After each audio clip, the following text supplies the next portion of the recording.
ouvrons notre Bible au livre de Jérémie 36. Jérémie 36. Brûlez le livre de Yahweh. Brûlez le livre de Yahweh. Jérémie 36, versets 1 à 8. Baruch doit écrire les prophéties de Jérémie. Versets 1 à 2. Yahweh dit à Jérémie de consigner tout ce qu'il lui a dit jusqu'ici concernant Israël, Juda et toutes les nations sur un rouleau, un parchemin, un livre. Les commentateurs bibliques pensent que ces écrits, à la suite du commandement de Yahweh, comprennent toutes les prêches de Jérémie de l'an 626 à l'an 605 avant le Christ, couvrant les chapitres 1 à 25 du livre de Jérémie. La rédaction des Écritures saintes était par rendez-vous divin. La sagesse, il y a certains athées qui propagent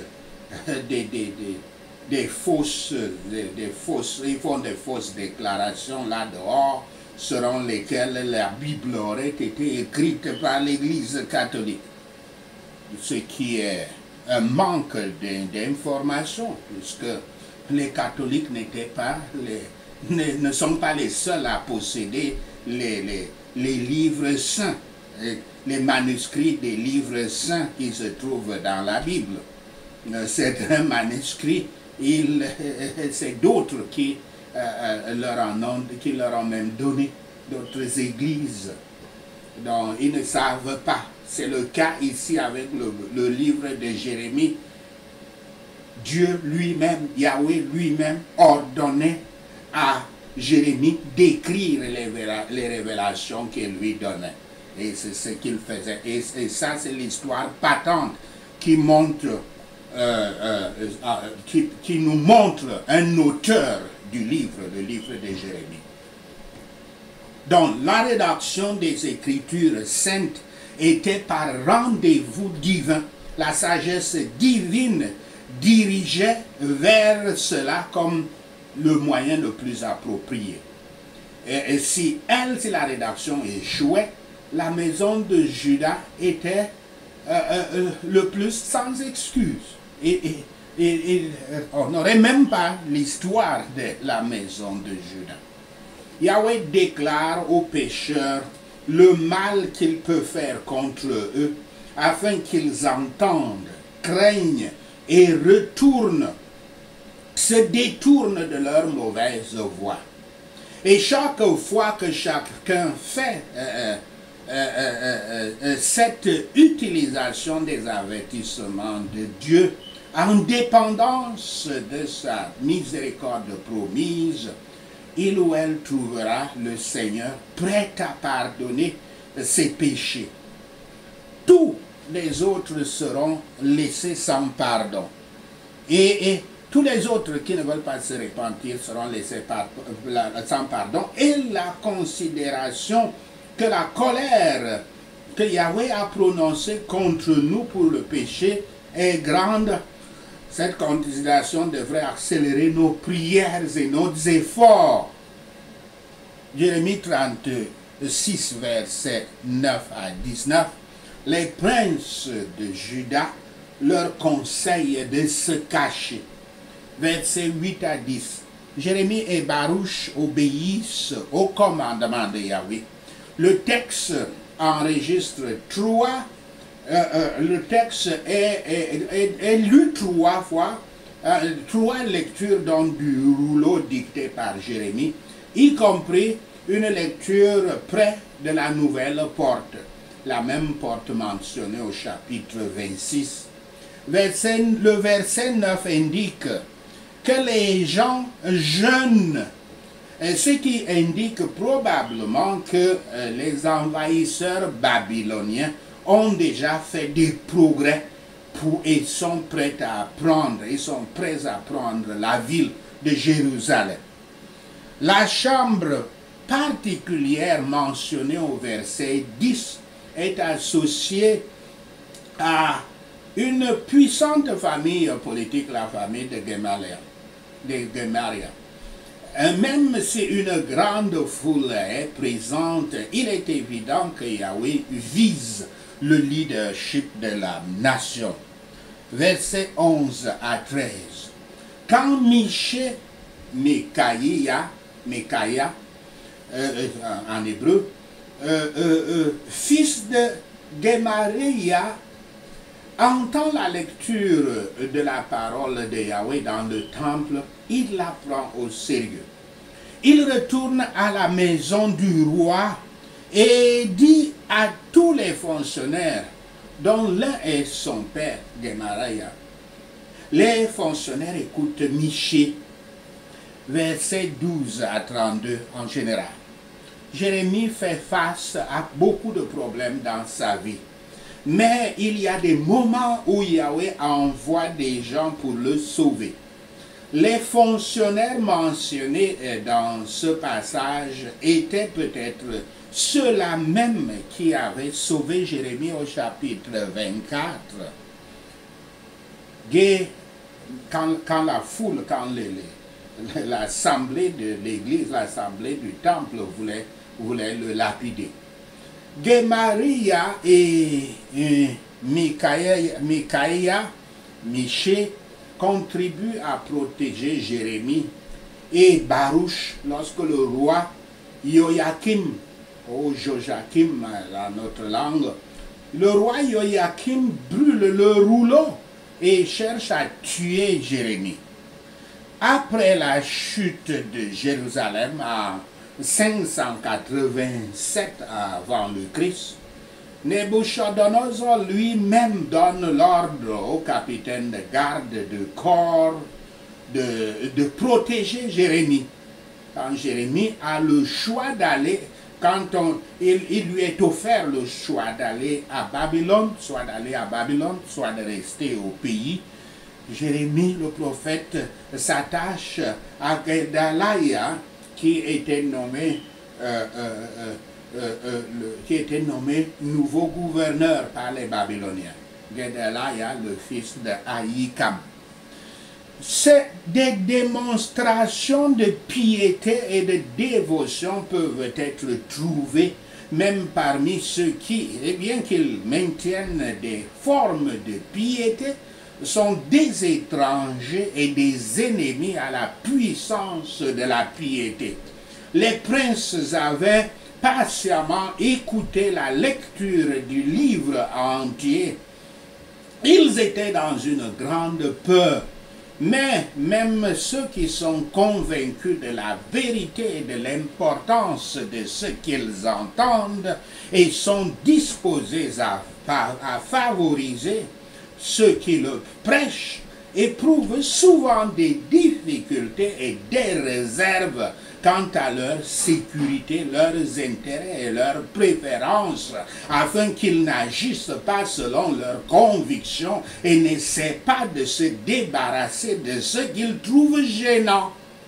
Et pour beaucoup, Jérémie était gênant, Jérémie et Baruch. Jérémia, c'est le nom de Jérémie dans tous les cas. Jérémie 36, versets 20 à 32.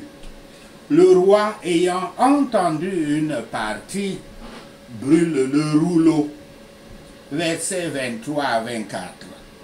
La réponse de Jéhoiakim contraste avec la réponse des fonctionnaires précédents dans ce chapitre. Ils entendent la parole de Yahweh et la craignent. Mais le roi entend les mêmes paroles, mais ne craint pas. Sa réponse contraste également avec la réponse de son père, Josiah, 17 ans plus tôt. Josias avait été présenté Shaphan, le secrétaire de Josué, lui avait présenté le rouleau du livre de Deutéronome, redécouvert dans le temple. En entendant la parole de Dieu qui lui était lue de ce livre de Deutéronome, Josué, Josias, comme c'est son nom, Josias déchira ses vêtements. Ceci se trouve dans 2 Rois 22, verset 11. Une génération plus tard, donc, le scénario est répété devant le fils de Josias, le fils de Shaphan, toujours Shaphan aussi, qui s'appelle Gemaria, présente au fils de Josuas, qui est Joachim, un rouleau. Sa réponse est complètement différente, complètement opposée. Jehoiakim ne déchire pas ses vêtements. Au lieu de cela, il déchire les pages du rouleau.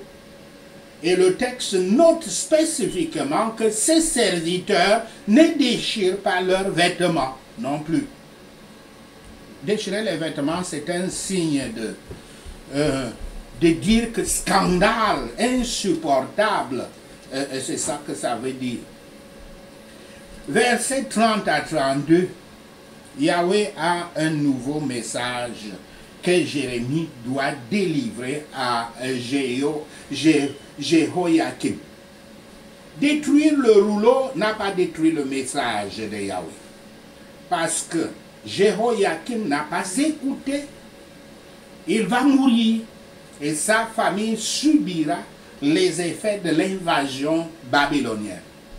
Le verset final du chapitre décrit Baruch et Jérémie réécrivant et élaborant le rouleau, le livre original. Ceux qui méprisent la parole de Dieu montreront bientôt comme ce roi qu'ils la haïssent. Et comme lui, ils voudraient qu'elle soit détruite. Voyez quelle hostilité il y a contre Yahweh dans l'esprit charnel. Et émerveillez-vous de la patience de Yahweh. Les princes se montrèrent inquiets jusqu'à ce qu'ils virent à quel point le roi le prenait à la légère. Méfiez-vous de prendre à la légère la parole de Yahweh. Sachez ceci, et le Seigneur Yahweh vous bénira. Prenons ces points de prière. Prions Jérémie 36. Merci Père Yahweh que tu aies fait prendre à tes prophètes des parchemins et d'écrire sur eux toutes les paroles que tu leur as dites au sujet de toutes les nations au nom de Yahshua le Messie, afin que les gens puissent lire et entendre parler de tout désastre que tu leur as infligé au nom de Yahshua le Messie. Quand ils se détourneront de leur mauvaise voie, alors tu pardonneras leur méchanceté et leurs péchés au nom de Yahshua le Messie. Peut-être qu'ils apporteront leurs requêtes devant Yahweh et qu'ils se détourneront de leur mauvaise voie au nom de Yahshua le Messie. Car la colère et la fureur prononcées contre ce peuple par l'Éternel sont grandes au nom de Yahshua le Messie.